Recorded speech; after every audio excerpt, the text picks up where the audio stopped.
trendy travelers, I'm here at the Chocolate and Coffee Expo at Monte Casino. It's a very, very cold night, but I'm going to warm up some coffee and some chocolate. But while I do that, you can take a look at our day in Kolesberg. It's a long, dry drive from Johannesburg to Plettenberg Bay, where we will be having a bit of a winter vacay, but there are some interesting stops along the way. Good day to all you travelers out there. Today we find ourselves in the Northern Cape in a little town called Kolesberg that is rich in history, and we'll be doing a little bit of exploring, so do join us. Kolesberg is best known for being a convenient stopover between the interior and the coast.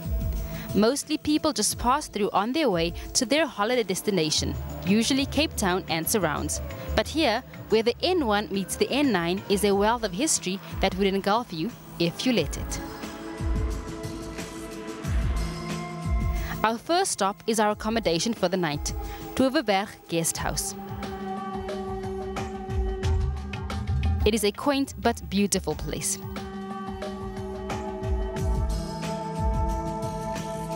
Another place of interest is the historic Coniston House. It was built in 1835 by Thomas Pluman, an 1820 settler, and has remained in the family to this day. It was also the venue for a meeting between President Paul Kruger of the Transvaal Republic and the British government of 1894.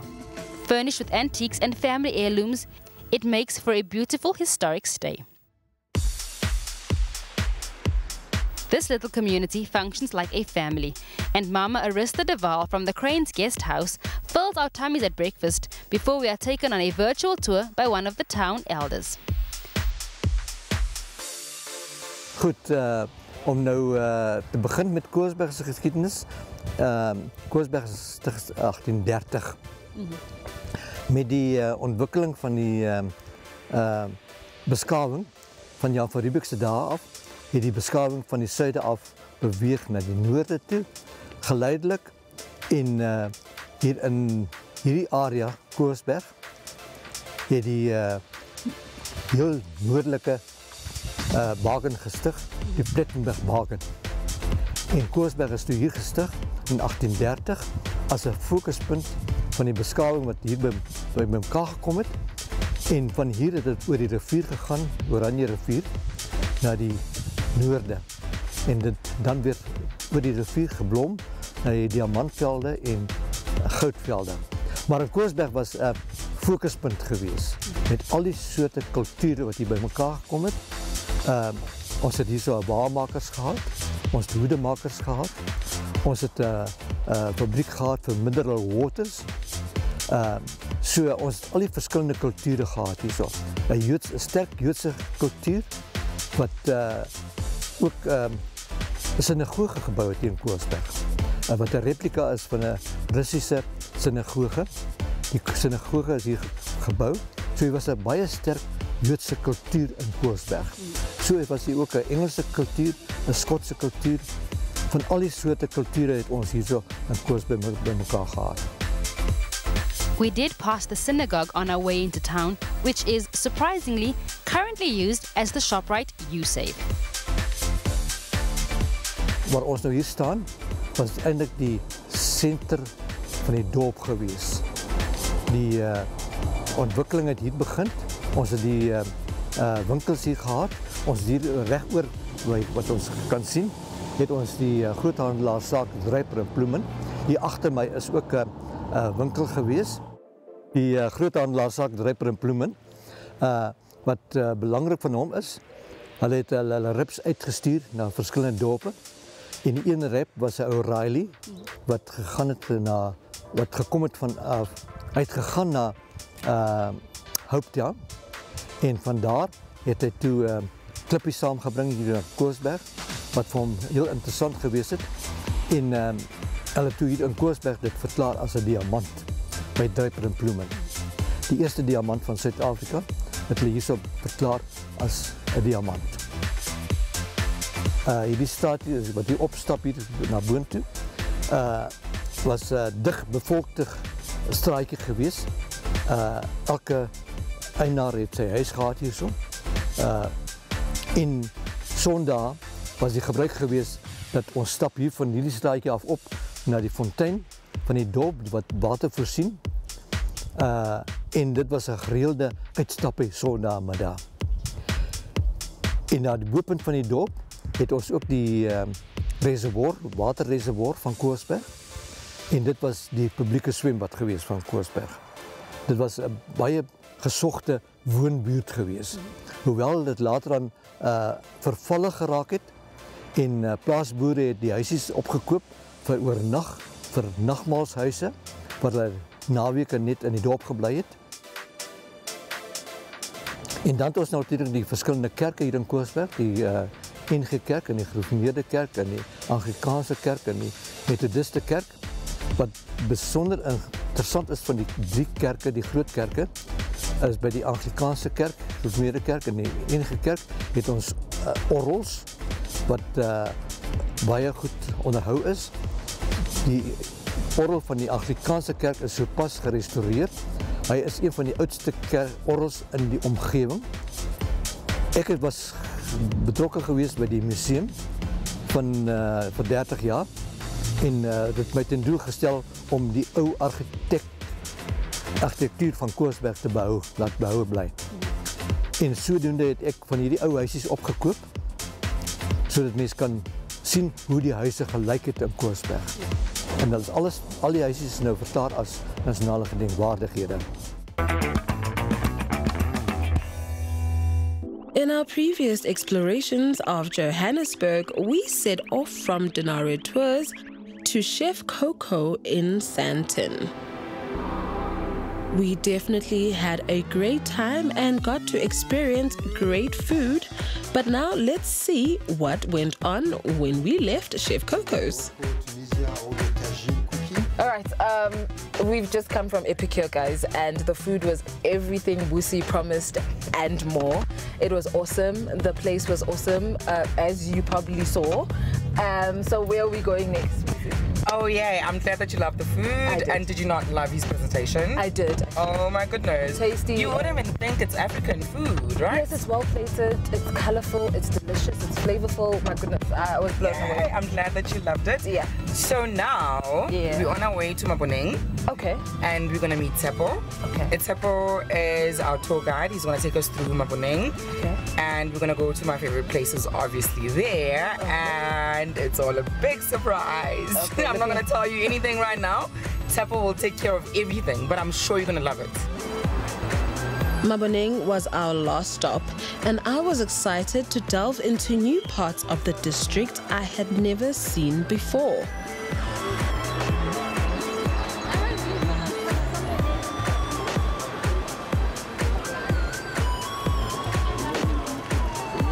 And I found myself in a new spot I had never actually seen before.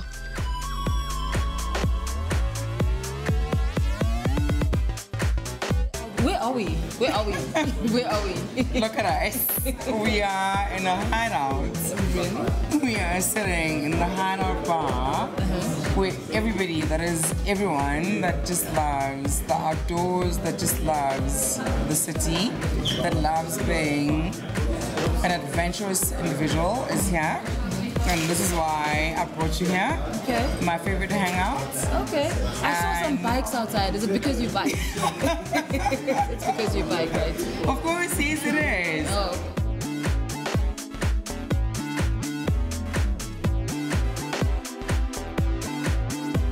We sat for a while and recapped on the day's exciting events.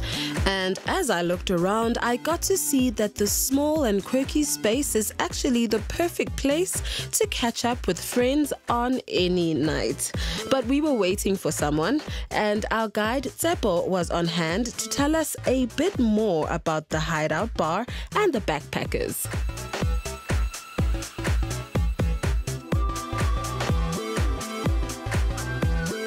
It's a very interesting space because it's also home to one of the coolest backpackers in the currently known as Curiosity Backpackers. Yeah. Which is also home to a lot of like international and domestic travelers to come and mingle.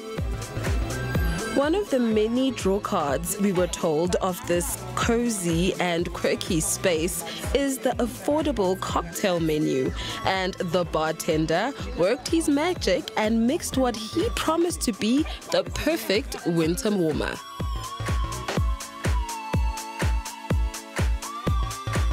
Backpackers provide budget-orientated sociable accommodation where one can mingle and meet other backpackers from all over the world.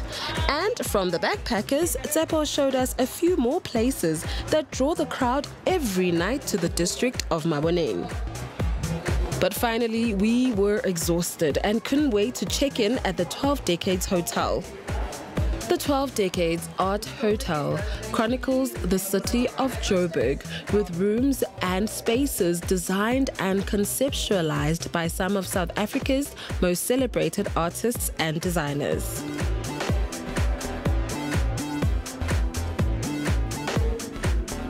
It prides itself on being nothing like the ordinary, and I have to agree that it is nothing like I have seen before. Another notch on the belt for the district of Maboneng.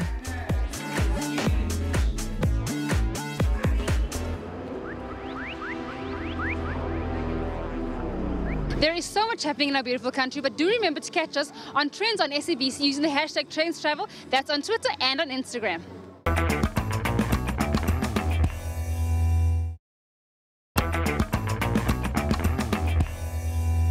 Guys, we are inundated with choice here at the Coffee and Chocolate Expo. But while I try to decide what I want, why don't you have a look at what else we did in Kolesberg? We actually visited a museum. So if you love history, you'll love this one. Phase 2 of our visit to Kolesberg took us back in time as we took a turn at the museum. My name is Lungile Mpemba. You're welcome to Kolesberg Kempe Museum. The museum was the first national bank in South Africa, but now was changed to the municipality's office after the municipality office was made as a museum of Kolesberg. You're welcome to Kolesberg. This museum was established in the 1980s after there was a municipality's office. And now I just want to show you the photo of Kolesberg in 1970s. On this picture, there is also the old jail where Mandela was also sleeping here from Joburg. The time they take Mandela to Cape Town, he was sleeping here in Kolesberg. And the picture, if you can look, it shows also the Kolesberg Museum in 1970s and the Dutch Reformed Church. Mr. and Mrs. Kemper, after whom the museum takes half its name, lovingly donated some of the relics of the Anglo-Boer War found at Kolesberg Mountain that you'll see at the museum. And if you enjoy reading and delving into the past, you can read all about them. We can go now to see the exhibition. At the first room that we are going to see is the exhibition. They call it All Roads Lead to Freedom.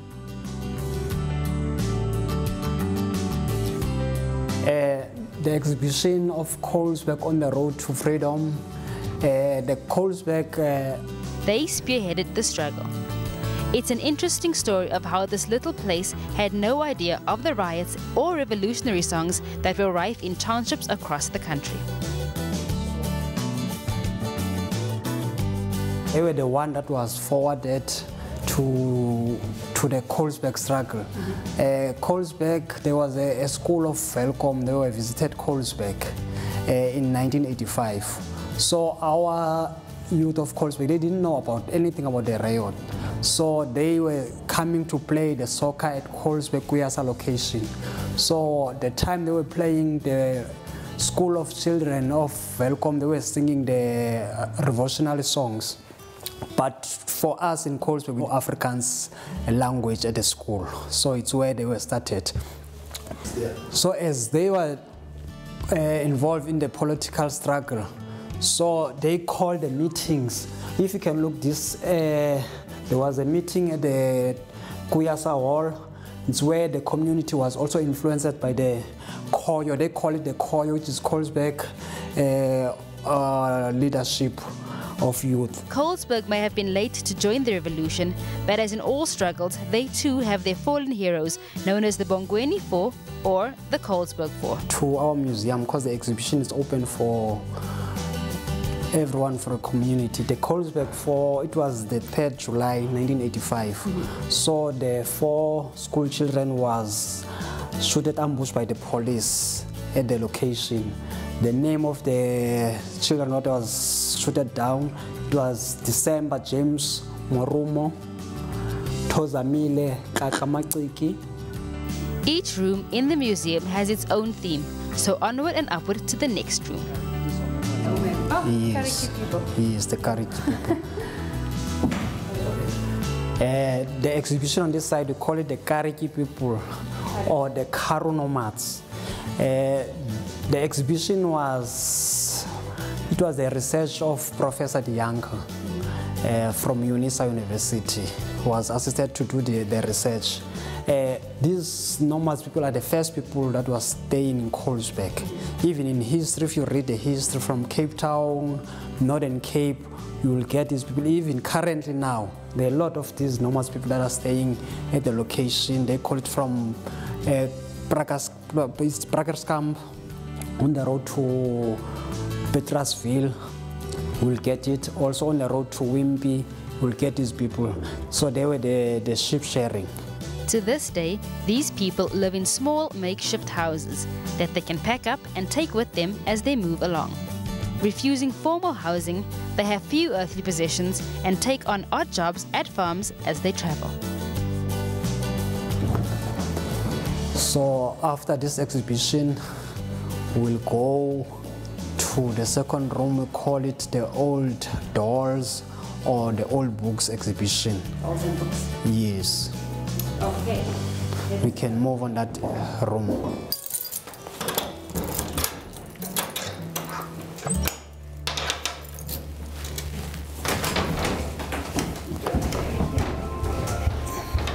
So the exhibition here, if you can look, the old dolls you still have in it. So also they call it the dolos. Okay. The children were at the concentration camp of the Anglo-Boer. The dolls and books room is quite eerie and a bit sad. There are tea sets that little girls used to play with and music makers. Children will be children even in concentration camps. We are given a taste of fashion back in the day with embroidered shirts and dresses and a corner dedicated to making it all happen.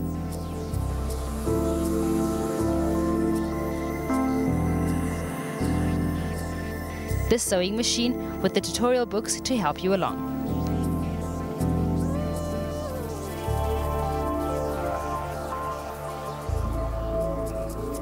There is even a hair tongue.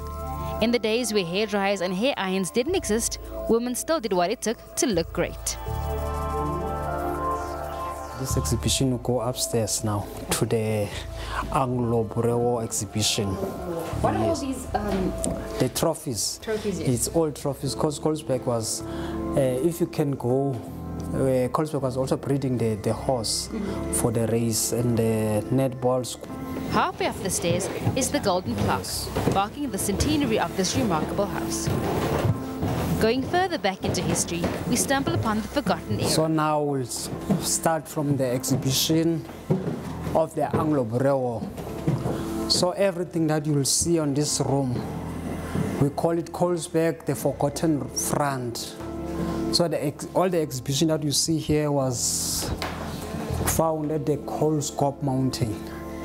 So the war was happening at that mountain. So the English soldiers were staying up on this mountain. So we have two mountains in Kolesberg, the Kolesberg mountain and the Skidberg mountain. The African soldiers were on the Skidberg mountain. But the English were very brilliant because if you are on the top of that mountain, you'll see all Kolesberg within 45 kilometers visible. The closest farm, you'll see it. The closest town like Philippolos. In the kists, you can see tools used during that time and remnants of ammunition, guns, and horseshoes.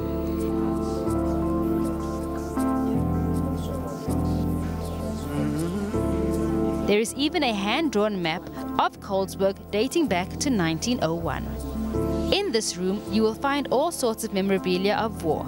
This room should rightly have been named the Kemper Room. A portrait of the Queen hangs proudly.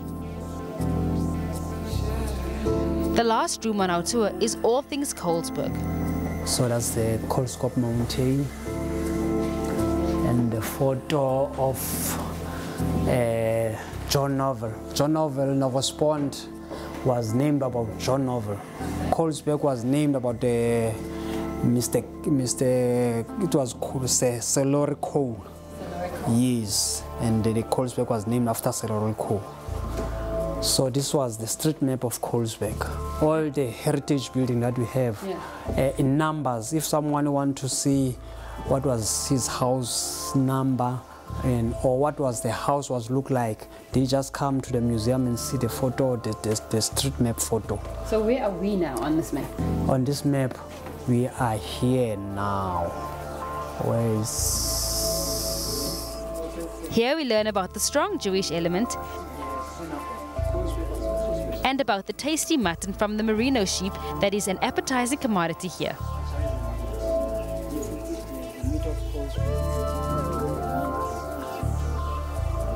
And finally, the wall of past greats.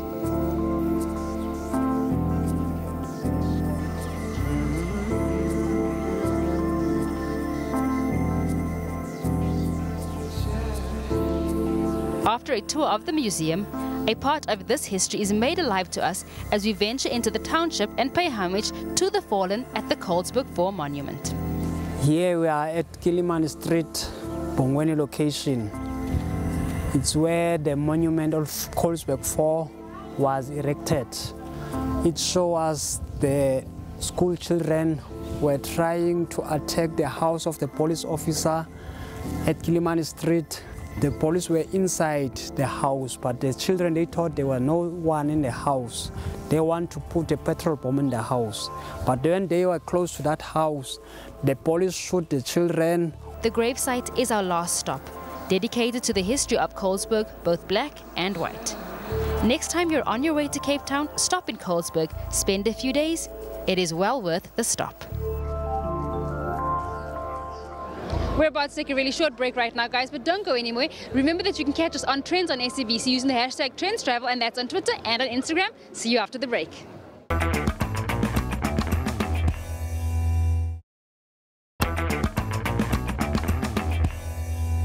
Welcome back, guys, and like I've said a million times before, TrendsTravel would not be TrendsTravel without its gastronomers. And with that said, let's go to Calexico.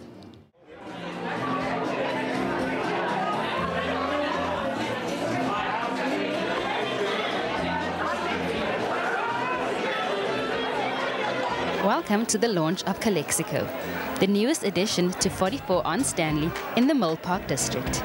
It is new, but still familiar.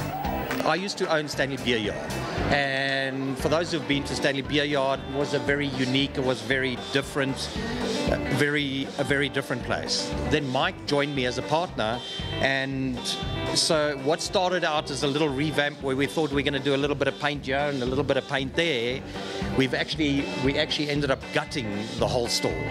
And this is what we've ended up with. And yeah, so it's been the transition. And you know, it was a little bit of a concern for me, because Stanley Beer Yard, for the people who have been to Stanley Beer Yard, it's not like one of the mass franchise restaurants when they close. You know, a lot of people have got emotional connection, with Stanley Beer Yard, but it's actually been so well received, even with the people who used to frequent Stanley Beer Yard. Now, Calexico is not a name you hear every day, so I absolutely had to know its origins. Okay, so so Calexico, how it all started was, so we had another name, and including us, but our wife said, you know what, I think we've got to change the name. Okay, and then one night we started thinking about it, and we thought, you know what are we about? And our first thing, it's about music. Okay, and so me and my partner Mike's, one of our favorite bands is Calexico. Okay, it's actually a band from Arizona in the States. Okay, and they play, so they're a fusion of indie rock, country, and they also bring in a bit of Mexican, into it, and the broad is called Americana. So, so that's one of the things. There's actually a small little town in Southern California called Calexico. And the strange thing is, somebody actually told me the other day, so that's on the American side of the border. Then on the Mexican side of the border, so instead of calling it Calexico, it's called Mexicali. So it's exactly okay. But what is Calexico? Calexico is half is California, and the other one is Mexican. Because what we've tried to do here, and if you look around, we've tried to bring in a bit of Mexican. First of all, it's Californian boho. You know, that's why you'll see a lot of wood, you'll see the surfboards, you'll see a lot of color outside. You know, what we've tried to create is, you know, that whole Californian boho, but also with a Mexican influence. So if you think about it, California, Mexico, Calexico, and then also our menu, we try to incorporate Californian and a few Mexican items onto the menu. As with any restaurant, the food is the most intriguing. So I made my way to the kitchen, where preparations were frantically underway. It was difficult, but I had to stop myself from grabbing a taster here and there. And so, just to be safe, I stole the chef out of the kitchen to catch up on tonight's feast and the overall menu. We have a menu inspired by a mixture of Californian and Mexican flavors. So we have some beautiful nachos and quesadillas, as well as some smoky ribs, smoky barbecue wings with blue cheese sauce, bringing in a lot of elements that are popular in California. Artichokes are huge, as are sun-dried tomatoes, so you can expect to see those flavors. Our ribs have been a massive hit so far. They are soft and tender and amazing. A note is that most of our meat, if not all of it, is sourced from sustainable sources. Our beef is all free range. Our pork is free range. It comes from a farm just down the drag, so we know that the welfare of the animals and people is looked after. That's an important thing to us. So Calexico is going to be an amazing place to party, so we wanted to make a menu that appealed to people who want to come here and have a good time. So lots of amazing sharing plates, nachos, quesadillas, barbecue smoky ribs, buffalo wings with blue cheese sauce, all the kind of things you can expect to enjoy. We're trying to focus on sharing at Calexico, so you can bring your friends around, order a whole table of amazing food, and everyone can have a bit of everything. We have beautiful rotisserie chickens that are, you know, freshly prepared on the rotisserie and come straight off there to your table, which is great. Along with the ribs and the steak, we have beautiful sides, so a Californian slaw, jalapeno corn on the cob, mac and cheese, all these delicious things that you can share together. Pico de gallo, smashed avo, 3 beans, so just a whole lot of things to dig into. Of course, the food does not disappoint. The ribs are as succulent and as mouth-watering as promised. In the hustle and bustle of the launch, we find a quiet table and literally pig out on a plate of ribs. What makes this an even better experience is the atmosphere, the ambience, and the music. So one of our things is, you know, as you see the sign over there, real music never gets old, okay? So one thing that you won't hear at Calexico is all the music that's going on from today, from the 21st century. And, you know, and one of the things that set Stanley Beer Yard apart was the vinyls. So we've got vinyl DJs on Thursday nights and Friday nights. This evening, we've actually got Charles Leonard, who's a legend on vinyl. You know, so we definitely wanted to carry that through. And what we thought would be a unique in terms of the space was putting a vinyl player over there, and there's a box of vinyls, so people could come during the day and they could go and choose a vinyl. Obviously they just ask us to go and switch off our other music, and then you can go and play your vinyls there, you know, so it's a type of a jukebox. The art is unmistakably Mexican, and if you're not too sure you want to be stared down by a red-faced mural as you eat, you can always opt for the outdoors. You know, so a big thing for us is the tequila and, you know, a little bit of that edginess, okay? And you know what, that was only completed this afternoon, about a couple of hours ago. So, you know, so there was a bonus that, and the artist is Stefan Smit, who actually did it, and it's, yeah, so that's that. And the inside and outside, and this is, you know, and this is the great thing about this space, because we've also opened it a lot more by expanding the doors. You know, we wanted to create that is not inside and outside, but people can also hire this as a venue. So if they just want inside, you know, come and chill and relax, and also if you just want outside. And one of the big features for us is obviously that fireplace. It's amazing. You know, most restaurants during the year, You know, their quiet times, their quiet months are May, June, July, August, but those are usually our busier months, you know, because people come and they really love the fireplace. All in all, Calexico is the hottest place to be on these cold winter nights. For all its tree-lined avenues and exclusive boutiques, Paris is still short of luxury hotel rooms, meaning the reopening of the iconic Lutetia in the heart of the Swiss left bank is good news for wealthy globetrotters. The hotel was founded in 1910 and between the wars hosted an arty crowd including Ernest Hemingway and Pablo Picasso before becoming a Nazi headquarters during the occupation. Then it was a safe haven for refugees after the liberation. After a $233 million four-year refurbishment, the hotel is set to reopen its doors with an array of 184 rooms, 47 suites, a spa, an indoor pool and a jazz bar with a frescoed ceiling.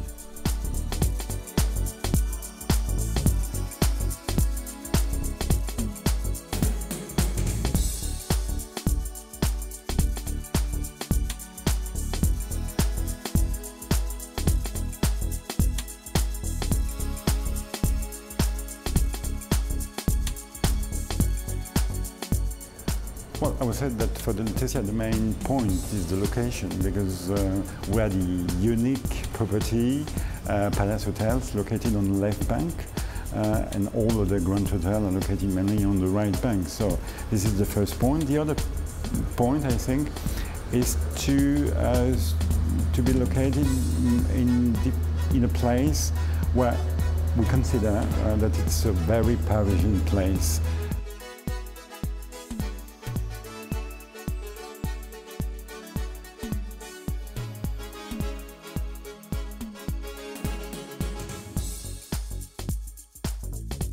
Donc, ce que nous avons souhaité dans le cadre de ces rénovations, c'est favoriser le fait que voilà, les personnes puissent revenir, c'est-à-dire le monde des arts, de la littérature, du cinéma, puissent fréquenter à nouveau le Lutetia, et pour cela offrir des espaces grands, très faciles à utiliser, qui offrent aussi beaucoup de confort, avec beaucoup de lumière, et une offre qui soit disponible 7 jours sur 7 et du matin au soir.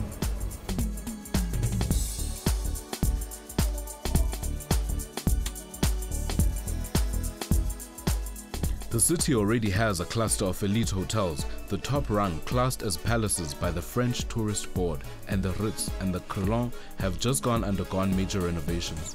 But Lutetia General Manager Jean-Luc Costi told us that his hotel had an advantage.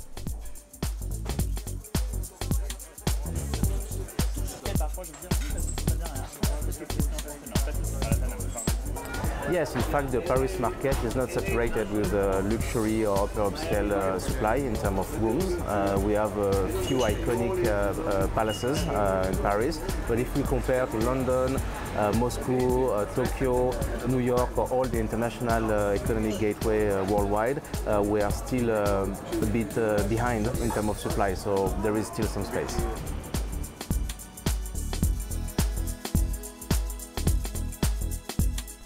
For all its vaunting of its arty past, the 6th district of Paris is now home to top designer boutiques and some of the city's most exclusive neighborhoods. A night in a junior suite at the new Lutetia will set you back about €1,500. But CEO of MKG Consulting and hotel expert Vangweli Panayotis told us that in comparison to its major international rivals like London and New York, Paris was still lacking in luxury hotel space.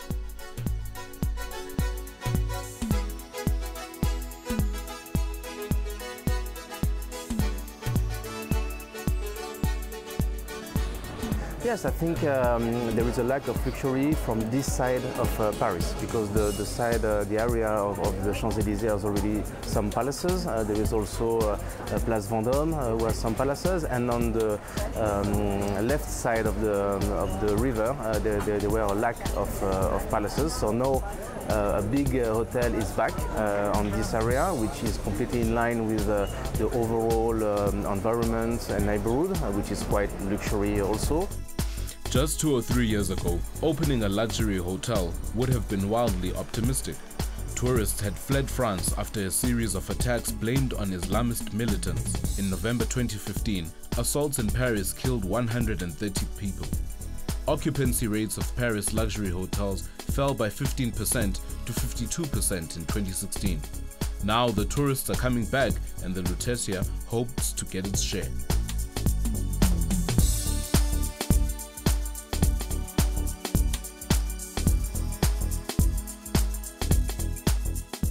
Guys, it's time for a mini coffee break, so while you do that, we'll be right back with more of TRENDZ Travel.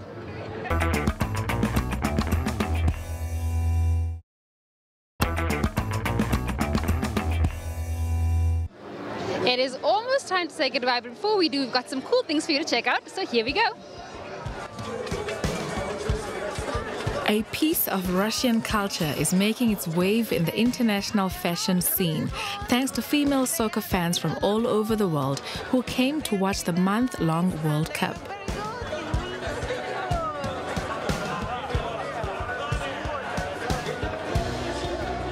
The kokoschnik is a traditional headdress worn by women and girls, and the designs go from simple, like a headband, to complex with tall crests decorated with precious stones and pearls.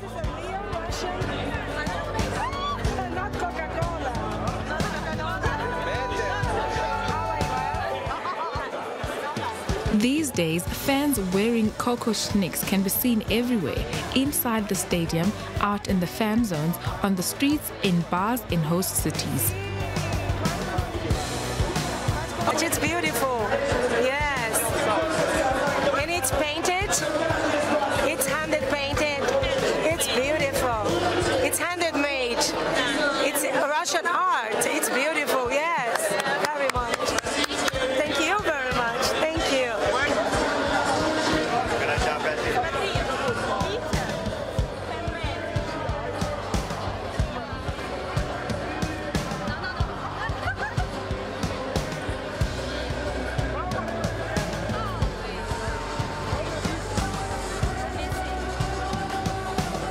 For designer Tatiana Dombrowskaya, whose brand Patriotka or Female Patriot, the popularity of this headdress is a big boost for Russian culture and fashion. She started her business in 2015 and offers a wide range of colorful and historic designs. Играют наши, я очень хочу болеть в кокошнике. Мне кажется, это должно принести удачу, если честно, очень болеть.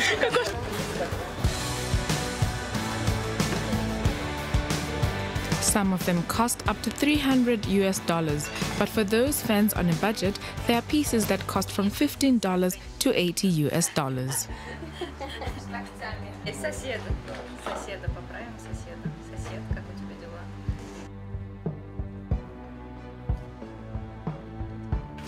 Это та наша культура, которую турист может увезти. То есть это настолько символично, потому что он забирает наш традиционно русский головной убор, при всем при этом с каким-то видом и со значимым историческим элементом.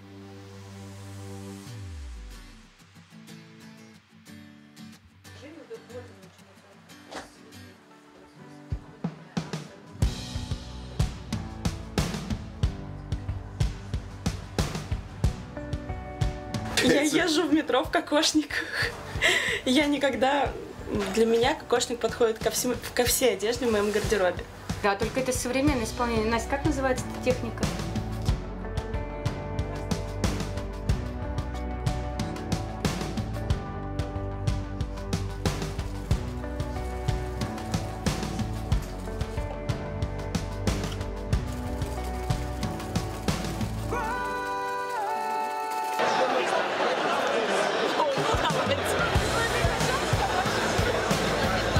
Кокошники всегда были популярны.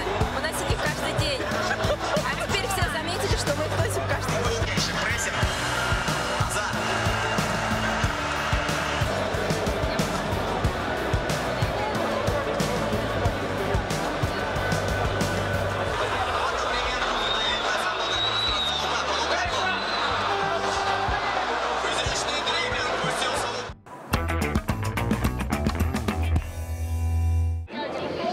inside Sweet Temptation, so there's so much here tempting me. But while I have a look at this, why don't you take a look at our gig guide? Winter is all about keeping warm and comfort food, so why not come and experience the taste and flavors of Burundi?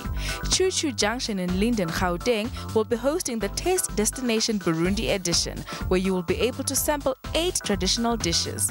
This will be going down on the 25th of July, so if you aren't able to travel to Burundi, why not let your tongue?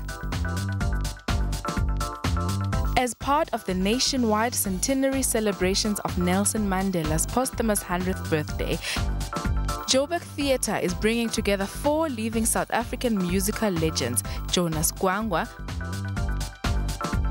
Abigail Kubeka, Sipho Hot Sticks Mabuse and Dorothy Masuka, together with the nation's foremost youth vocal ensemble, the Mzansi Youth Choir, for a 3-night-only concert to honor and celebrate in song the late great global icon Madiba. Audiences can look forward to an evening of music intertwined with story and imagery as the living legends share their musical memories, experiences and inspirations they drew from South Africa's founding father. This is one not to be missed. All happening on the weekend of the 27th to the 28th of July. It promises to be a concert like no other. On the 27th of July, come and be wined and dined in one of Newtown's best-kept secrets, the City Chic Turbine Hall. Marked as the secret dinner, you can experience award-winning food, sip on signature drinks selection, and spend the evening painting the town red amongst the turbines of one of Josie's oldest power stations. The 28th of July, you are cordially invited to the annual Winter Masquerade Ball at Moyo in Melrose Arch, hosted by Baylor Africa. Come out and enjoy a night of dinner and dancing. Coming up in August, looking for something to please your palate? Well then, let the Mr. Hills Country Hotel hook you up with that good. On the first weekend of August, come and indulge in a cozy evening where fresh chocolate will be complementing the distinctive flavors of brandy, accompanied by some live entertainment.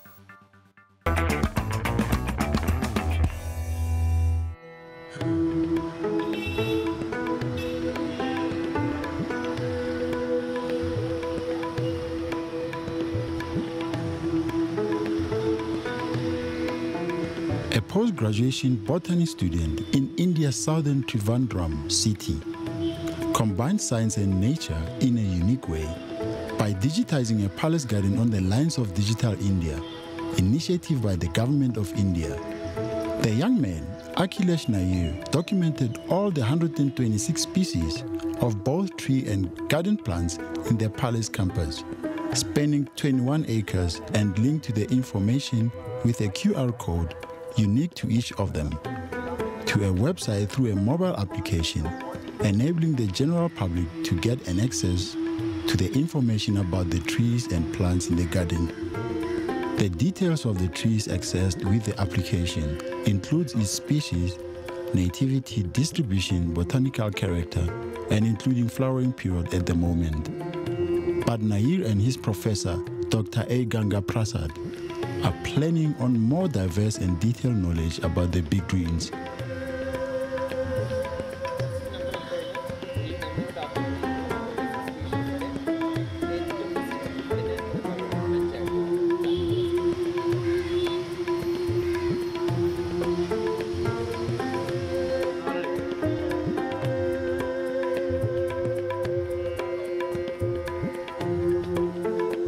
The 21 acres of Kanokundu Palace is function as a unique model of conservation of biological diversity and ecosystem management.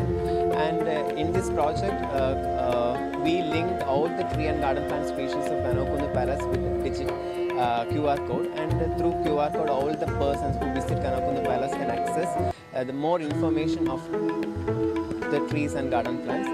And through this digitization, Kanokundu Palace becomes first digital garden of India.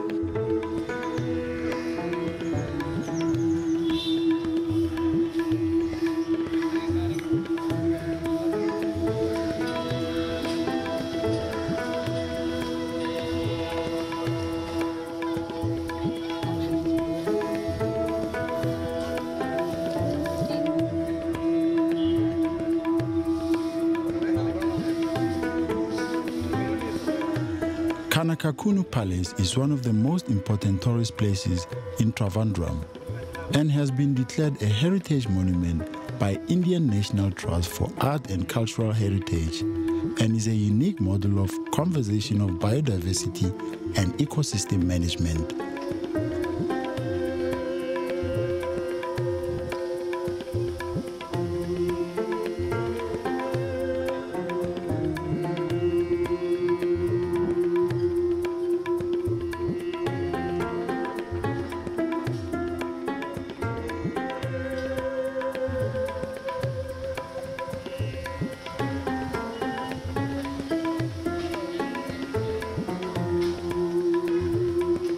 The main agenda of this project was to reach our ecosystem and biological diversity to the public because we have to convert our book knowledge to the public knowledge. Botany is always considered as a dry subject.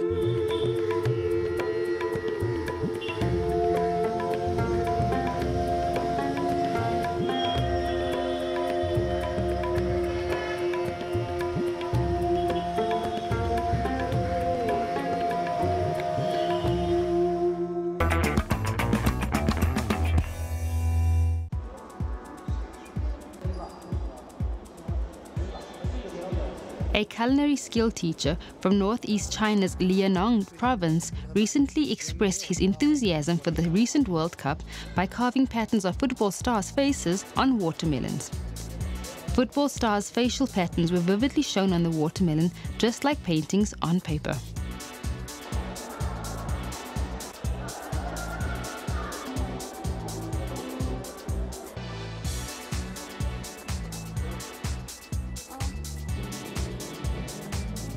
定它的轮廓，这个是食品雕刻入门当中较难的一种技法，要求刀法的精准度，有偏差，整体作品就变形跑形了。He usually spends more than 2 hours concentrating on carving the watermelon for each single piece of work. He has been learning, practicing, and teaching in food carving for 16 years. 比方说一些球星的脸部图案。一些明星的图案，还有一些动漫的卡通图案。因为我们毕竟是年轻人新一代，我喜欢做一些新颖的东西，有创意的东西。